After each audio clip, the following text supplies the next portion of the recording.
changes. There are many changes which has been brought about in the business environment, many changes which has come up in the business environment. So many changes are taking place every day. We say nothing is permanent today.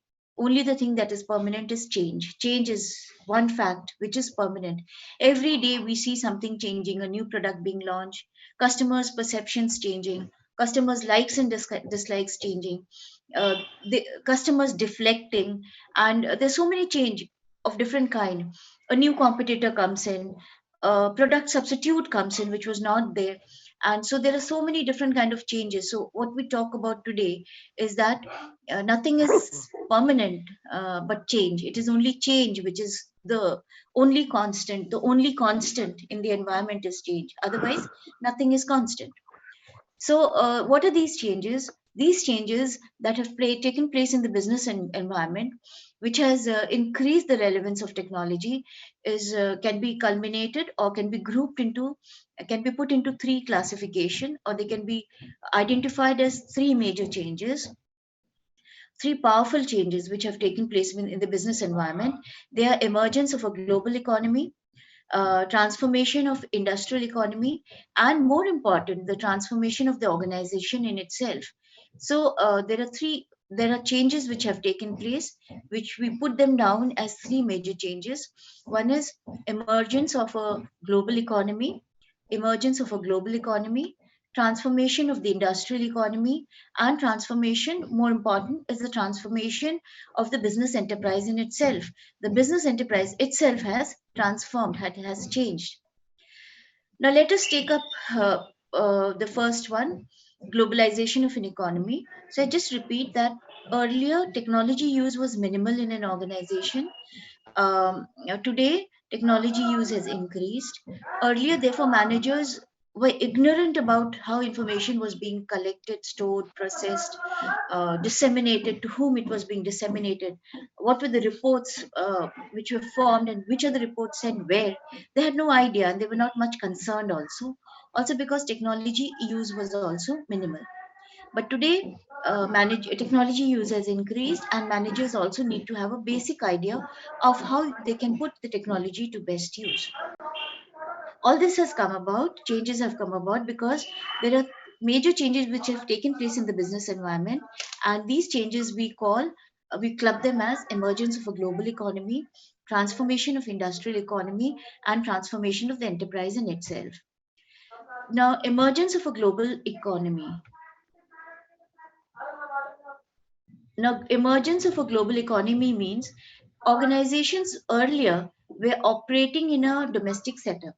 So they produced in India, they sold across only in India. So Chennai, so if they had a plant in Noida, they would be selling maybe across the northern region, or maybe to Chennai, or Amravati, or Nagpur, Pune in Maharashtra, Bombay in Maharashtra, Surat in Gujarat, and so on. So their operation, the production was in the Indian context, in India, and they sold across to customers in India. In Gujarat, Surat in Gujarat, Ahmedabad in Gujarat, Amravati, Nagpur, Pune in Bombay in Maharashtra, and say Bhubaneswar in Orissa, Chennai in Chennai in South India. So they were just group of markets in India to whom they where they sold. Similarly, the components and the raw material that they required were all got from the India itself. So they operated in a domestic context. They operated in the domestic context only. But today you can see every organization is working in the global context. So if they started in India, gradually they start exporting their products outside India. So most firms today operate on a global scale. You'll find that there are some firms who produce in India, but they produce not only for the Indian market, they produce for the international market. Like for instance, your automobile player Hyundai, it has a base in South India. That's why it is producing.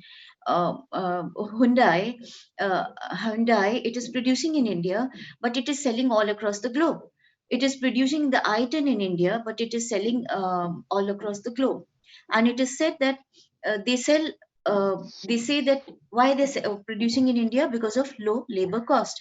The labor cost is so low that they're able to assemble one item and sell it across in UK at a much low cost as compared to had they sold it there. Now, when they're selling it to UK, they have to pay the import duty. Despite the import duty that they pay, and the duty on a finished product, as compared to a product in a CKD condition. CKD condition is a C completely knocked down CKD condition in a unassembled condition. So the vehicle that they're exporting is a fully assembled item which they're exporting. The import price, the import duty on a fully assembled item is very high, despite a very high despite a very high duty being paid, import duty being paid in UK for an item which is exported in India, yet it proves to be cheaper than as setting up a plant and producing there. So the labor cost, you can see, is so high. There's so much difference in the labor cost between the labor cost that they pay to the labor in India as compared to the cost of a totally assembled item being manufactured in India, plus a high import duty being levied on that, yet it is found to be cheaper than producing in UK. So this is one of the major reasons they import, they produce in one country, and they might be selling all across the globe. So emergence of a global economy. Earlier, when we talked of selling your products or manufacturing product, it was all in the domestic market. We produced in the domestic market and we sold in the domestic market. But today, firms have a work on a global scale. So it is not only domestic operation; it is operation all across the globe. So you could be producing in India, but you could be selling in Japan, you could be selling in UK, you could be selling in some other country. Like Maruti started producing Baleno in its Manesar plant and its Gujarat plant in Gujarat. So in the Manesar plant, it started producing Baleno and it exported first Baleno to Japan. Then it also produced to sell to UK, to Europe, and now they are selling across in 100 countries. So that is how. So now it is not only selling or having your customers in different countries, it could be you have your suppliers in different countries. You are selling through distributors. You don't sell directly to the market. Automobile is sold through dealers or distributors. We call them dealers. So you have dealers selling through their showroom in India. So you have dealers in different countries also. So you would be distributing to your distributors would be in different countries, your suppliers would be in different countries. So no more firms operate only in the domestic market, they work in the global context. So most firms today operate on a global scale. No more do we talk of only domestic operation. Therefore, success of a firm today and also in the future is not dependent only on how you work in the domestic market, but it is totally dependent on how you operate on a global scale. Organization therefore need, when they operate on a global scale, they need to coordinate with distributors all across the globe. They need to coordinate with suppliers who are giving you components and raw material who would be spread all across the globe. You need to satisfy even customers or in different parts of the world. Okay, that firms need now for therefore firms now need to manage on a global scale. They are not managing or coordinating on a domestic setup. They are coordinating with distributors, with suppliers, with customers all across the globe. So they need to manage on a global scale. And when you operate on a global scale, the profits that you make is going to be very high. Similarly, the losses that you made by a wrong decision, by taking a wrong decision, will have a spillover effect. So when you operate on a global scale, any wrong decision that you will take will have far-reaching effect. So it's very important how you decide. It's very important that you tread cautiously. So when you operate on a global scale, a wrong decision is going to be very costly decision. So when you operate on a global scale, a right decision will give you huge profits. So it will give you huge profits. So you have to tread very carefully. You have to be very careful in how what decisions you take, and you have to be very cautious about your operation. Now we take an example of a global production network. In short, we call it a GPN, Global Production Network, wherein a company manufactures or places its manufacturing base in one country, but it sells across the globe. This is what Hyundai is doing. It believes in it follows what we call a 50-50 strategy. 50% of the production is made for the domestic market for India, and 50% of the production is for the international market. So it's 100 production that it takes place in excuse me, in its manufacturing base in India, close to Chennai. Excuse me. It is doing so for the global market. So it is not producing only for India. It is producing for the global market. It believes in what we call a 50-50 strategy. So 50% of your production you sell in India, and 50% you produce for the outside market. Now, why you're doing so, why you're believing in a global production network is because of economy of scale, because of economy of production, because of low labor cost, because of the benefits that the Indian government is giving you for setting up a manufacturing base here. Excuse me. So production can be integrated globally. So what you're doing is you're producing at one base and you're selling all across the globe. So you can produce in one market and sell in the rest of the world. So Hyundai follows a what we call a 50-50 strategy.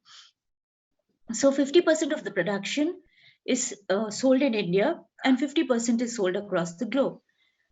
Maruti, in fact, focuses on the Indian market. They know that India is a large market for automobiles. It's a market for vehicles, for cars. So Maruti Suzuki's focus is in India. So it follows something like a 70-30 strategy, wherein its basic focus is in India to cater to the Indian market, and 30% is for the global market. Only 30% is for the global market. Like we said, Baleno, it manufactured first in, I think, 2016 in India. It in its Gujarat plant. Now it is also producing in its Manesar plant, and it is producing. First, it exported to Japan and Europe, and now it is exporting to 100 countries across the globe. So you see, it has one base. From this base, it is selling to 100 countries across the globe. So no company today is working only in the domestic setup. They have global operations. They work on a global scale. So we have just taken an example of maybe Maruti and Hyundai. Hyundai very important because it follows what we call a 50-50 strategy. So 50% for the global market, 50% for the Indian market. So while Maruti's concentration is basically in the Indian market, but it also is manufacturing certain products for the rest of the world. So this is what we call global production network, when we put a manufacturing base in one country and we try to supply but we market to rest of the world. So our production base is in one country, but we market it to the rest of the world. So organizations now operate in what we call open markets and unprotected global market. Your domestic market was a protected market. Now, once we are into globalization from the early 90s, we moved into globalization. We now operate in a global and unprotected global market. So how you operate is very important. You have to tread very carefully, very cautiously, and therefore our reliance on technology and systems has increased, because that would enable us to churn out, give right information at the right time. We will get the requisite information that excuse me, at the right time. So organization need to be very careful on how they operate. They have to be very careful that they get the right information, they get it the right time, अरे they इधर देखिए, process इधर they इधर process it देखो, carefully. इधर क्यों ना देख रहा है? इधर की तरफ देखो.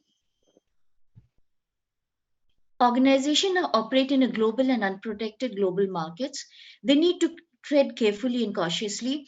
Our reliance on information systems increase. Globalization therefore has increased the value of information. Globalization has thereby increased not only the value of information, but also the value.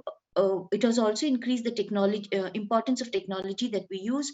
So if we should be able to get the right information from UK about what is the customer's response to our product launch. We should be able to tap on that information, get that information at the right time, and be very proactive in getting the right information and using it for decision making. It is basically the information technology and the information system which will give us the coordination power, which will give us the communication power, which will give us the analytical power, which we so badly need in order to get the right information, get it processed in the right manner. So we now need powerful information system deployed at a global level to enable in the coordination, to enable in the control, to enable in monitoring the information, to enable us to analyze the information properly.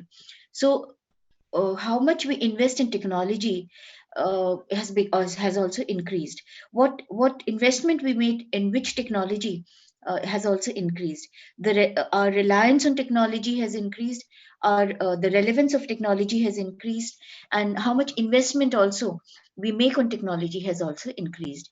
So now we are working in a global market, in an open market, an unprotected market. We need to be very cautious, very careful, and as to what information that we get, how do we process the information that we have got.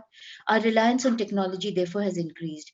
Globalization increases the value of information technology and system that we deploy. Information systems provide us the communication and coordination power, the analytical power, and organization therefore need powerful information systems to operate at a global level. So this was it. The first change is the globalization of economy. The crux is that domestic organization no more operate only in the domestic context. They operate in a global scale. They might be producing in one market, but they would be selling across the world. They might be producing in one market, but they will be getting components and raw materials from all across the globe. They need to now coordinate with suppliers, distributors, and customers all across the globe. Therefore, our reliance on technology has also increased. The next change is transformation of the industrial economy. Now, transformation of the industrial economy means that today we are no more working in the same sector as we were working earlier. We were in even India. This is how the changes have taken place all across the globe. In US also, US was earlier an agro-based economy. Then the second shift was they became a industrial economy, and now the thrust is on a service-based economy. India has also transformed, following the same pattern.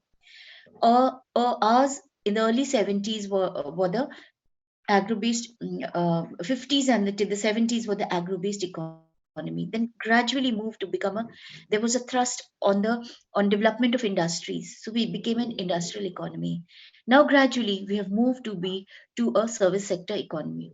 In US also the shift was like that. It was earlier an agro-based economy, then it moved to become a industrial economy, and finally it became a service based economy, a knowledge based economy. India has also transformed in the same way. It has moved from becoming an agro based economy, where then the thrust has been to develop the industries in India, the steel industry, the power sector. So it became the steel industry, it became a industrial economy with, and now we have moved into service based economy. We have moved to what we call a service based economy. So we have moved, the shift has been that way, from being an agro based economy industry, from an industrial economy to a service based economy. And service based economy is also called a knowledge based economy because we work with information. So the shift has been from agro to industry to services. The shift has been from agro to industry to services. Now, service economy is economy where the primary economic activity is the provision of services and not the production of goods. Earlier, it was the production of goods, but now it is the production of services. So today you will see that people largely work in banks, insurance companies, financial services companies. Earlier, they would work in farms and factories. In that is agro-based and industrial economy. Service economy is economy where the primary economic activity is the provision of services, that you give services rather than the production of goods. So today, people no more work in farms and factories, but they work in banks and insurance company, that is in the service sector. They work in what we call the service sector. So real estate, retail, real estate, healthcare, housing and dwelling, travel and tour, nursing, education and training, academics. These are all service industry. Retail, healthcare, housing and dwelling, travel and tours, nursing, education, education and training, transportation, entertainment and recreation activities, hospitality, social work, media and communication, electricity, power, gas. They're all services that you provide: transportation, entertainment, hospitality, social works, media communication, electricity, gas, water supply, retail, healthcare, housing and dwelling, travel and tours, nursing, education, training. They all service sector. They're part of your service sector. They're providing services to the people. So our concentration, so you no more find people at large working in farms or working in factories, but they are working in the BPO industry or the retail industry, banking industry, insurance, housing and dwelling. So this is what is growing, and even in the Indian context, this is the growth, this is the change. And you can see the service sector's contribution to the GDP has also increased. Agriculture's contribution we have presented here was 16% in 2016. It is gradually reducing, while the service sector, it was 47% in 2016, and its contribution to in 2019 has increased to 49, and in 2020 it is 54.27%. It is much more. So gradually the contribution made by agriculture is decreasing from 16.36. It has become to 15.91 and so on. And for services sector, it is increasing from 47.75 to 47.89 to 48.81, and finally to 49.988. And today it is, in 2020, it is 54%, if I'm not wrong. So the contribution to GDP by the service sector is gradually increasing. It is gradually increasing. Today, you can see 54.7% is the contribution made by the service sector to the gross value added product, which is something like 183.43 lakh crores of Indian rupees that it is contributing to the government. And the industry's contribution is only 50.40 lakhs, which is 27.48%, and agricultural sector is 17.76%. So in 2020, the service sector has contributed 54.77%. The industry contributed 27%, and the agricultural sector and allied sector has contributed only 17.76%. So there is more spurt of activity in the services sector. The service sector is growing. So we've moved from being an agro-based economy to an industrial economy, and finally to a service-based economy. And the contribution of the service sector is more than 54% to the GDP. So you see, the service sector has gradually increased. So there are more and more people who are working in who are working in banks, insurance, hospitality, BPO, information technology, transportation, power generation sector, rather than working in farms or farms or industries. Ma'am, So this is the, yes, shift that has taken place. Yes, ma'am, We have another time is class. over. Next class is there. you begin at. Okay, Ma'am, I'll just today is wind up with. Friday. Okay, I'll just wind up. So these sectors work, this hospitality, health industry, retail, bank, insurance, financial services, they work with information. They involve working with knowledge, creating information, distributing information, and creating new knowledge, creating new information, because they are processing information. In a knowledge-based economy, our reliance is on information technology. We are working with information. So our reliance on technology increases. So an important investment decision is the investment on the information technology that we make. Important decision for any organization is how much do we invest in technology, is what investment do we make in technology in terms of finance, how much money do we spend, how much investment do we make in technology, how much investment, what is the technology that we deploy in the organization, what investment do we make, how much do we make, and how it is going to benefit us. Because that is through that only we will be able to get the right information at right time. We will be able to process quality information and quality information, because the relevance of information and thereby the relevance of the technology that we use for processing this information increases. So we wind up here with the two changes. One is globalization of economy, and the other is transformation from an industrial economy to a service based economy.